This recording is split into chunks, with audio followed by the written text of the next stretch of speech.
সরকারি সহায়ক মূল্যে ধান কেনার সময় যথেষ্ট সমস্যায় পড়তে হতো, মানে যারা ধান বিক্রি করতে যেতেন কৃষকরা, তাদের বিভিন্ন সময়ে বিভিন্ন রকম সমস্যায় পড়তে হতো। তো সেই সমস্যা মেটাতে এবার পদক্ষেপ। খাদ্য দপ্তরের দাবি তারা সমস্যা মেটানোর জন্য পদক্ষেপ করছে। কিরকম পদক্ষেপ? না, যে সমস্যা হতো, মূলত ধান বিক্রির তারিখ জানতে পারতেন না চাষিরা, ফুড়েদের দাপট বাড়ত এবং ধান বিক্রয় কেন্দ্রে বিভিন্নভাবে খাদ হিসেবে অনেক ধান বাদ দেওয়া হতো, যার জন্য সমস্যায় পড়তেন, ক্ষতিগ্রস্ত হতেন কৃষকরা। সেই সব সমস্যা কিভাবে কমানোর জন্য উদ্যোগ নিয়েছে রাজ্য সরকার, জানবো। আমার সঙ্গে সরাসরি রয়েছেন শরদিন্দু। প্রথমে যে সমস্যাগুলোর কথা কৃষকরা বারবার বলেছেন ধান বিক্রি করতে গিয়ে, সেই সমস্যাগুলো আমি যদি একটু সংক্ষেপে তোমার থেকে জানতে পারি। ধান্য ক্রয় কেন্দ্রগুলিতে যে ডেট পাওয়া নিয়ে সমস্যা, কারণ তারা ধান নিয়ে আসতেন, অথচ বলা হতো আজকে ধান নেওয়া হবে না, আবার অন্যদিন আসুন। ফলে যে ক্যারিং কস্ট তাদের কিন্তু বহন করতে হতো। এবং এই যে সমস্যা, এই সমস্যা রাজ্যের এই সমস্যা মেটাতে এখন কিন্তু অনলাইনে ব্যবস্থা করা হয়েছে। অনলাইনে কৃষকরা নিজেরাই তারা কোন দিন তারা ধান বিক্রি করবেন তার ডেট আগাম নিতে পারছেন। এবারে যেসব কৃষকরা অনলাইনে তারা স্বচ্ছন্দ নন, তারা কিন্তু নিকটবর্তী যে ধান্য ক্রয় কেন্দ্রগুলি আছে সেখানে গিয়েও তারা ডেট নিয়ে আসতে পারছেন, অর্থাৎ আগাম ডেট নিয়ে এসে তারা কিন্তু সেই দিন ধান এনে ধান বিক্রি করতে পারতেন।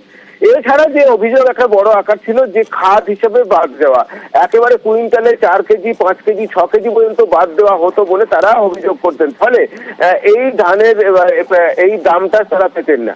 এখানে কিন্তু এবারে যে ব্যবস্থা করা হয়েছে যে পুরোই একেবারে দেখা যাচ্ছে যে একেবারেই এই যে ট্রাক্টর বা লরি করে যে ধান নিয়ে আসা হচ্ছে তার বিভিন্ন বস্তা থেকে স্যাম্পেল হিসেবে কিছু ধান নেওয়া হচ্ছে এবং তা কুলোয় সেগুলোকে একেবারে ঝাড়া হচ্ছে এবং যে অবশিষ্ট অংশ পড়ছে সেই ন্যূনতম অংশটা খাদ হিসেবে বাদ যাচ্ছে।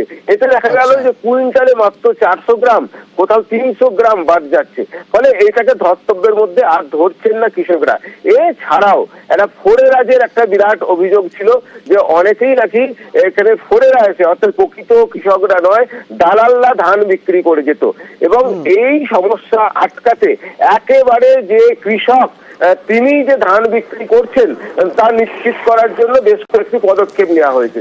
তার মধ্যে অন্যতম হলো যে এই যে রাজ্য সরকারের কৃষক রত্ন যে পোর্টাল আছে, সেই পোর্টালের তথ্য তারা হাতে নিয়ে নিচ্ছেন এবং সেই তথ্য দেখেই কোন কৃষকের কতটা জমি আছে এবং সেই এলাকায় এবারের উৎপাদন কেমন, কৃষি দপ্তরের কাছ থেকে সেই তথ্য নিয়ে একেবারে সেই কৃষক কতটা ধান বিক্রি করতে পারবেন তা বেড়ে দেওয়া হচ্ছে এবং সেই কারণেই কিন্তু এখানে কৃষকরা তাদের জমির যে পরিমাণ তার বাইরে ধান বিক্রি করতে পারছেন না।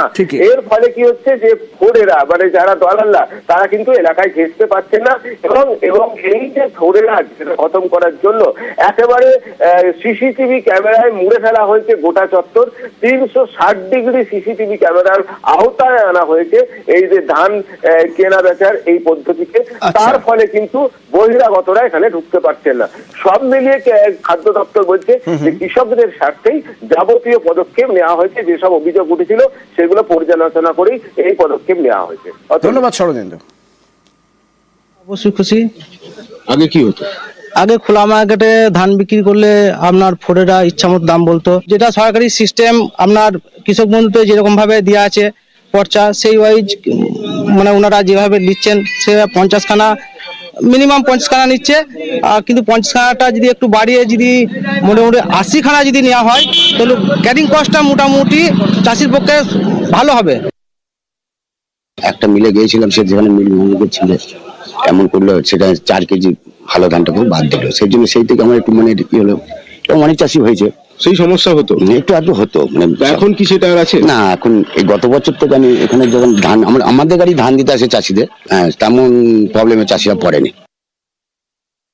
মোবাইল বা কম্পিউটার থাকে, সেখান থেকে ipadi.wb.gov.in এর মাধ্যমে তার নাম সনথিভুক্ত করতে পারেন। এক্ষেত্রে কিন্তু তিনি কোন ডেটে ধান বিক্রি করবেন সেটা পুরোপুরি তার উপরে। আমরা যেটা করি প্রত্যেক বস্তা থেকে র্যান্ডাম স্যাম্পলিং করি এবং লাস্ট যে ধানটা বাদ দেওয়া হলো সেটা 400 গ্রাম, মানে প্রতি কুইন্টাল 400 গ্রাম। এখানে তো পুরোটাই 100% সিসিটিভি কভারেজ করা আছে, আপনারা দেখতেই পাচ্ছেন 360 ডিগ্রি সিসিটিভি কভারেজ আছে। ফলে অন্য কেউ যে আসবে বা ওজন করার জায়গাটাও পুরোপুরি আমাদের সিসিটিভির আওতাধীন। ফলে কি ওজন হচ্ছে না হচ্ছে চাষিকে ঠকানোর কোনো জায়গা নেই, কেউ চাইলেও ঠকাতে পারবে না এবং চাষি ছাড়া এখানে কেউ এন্ট্রিও করতে পারবে না বর্তমান সিস্টেম।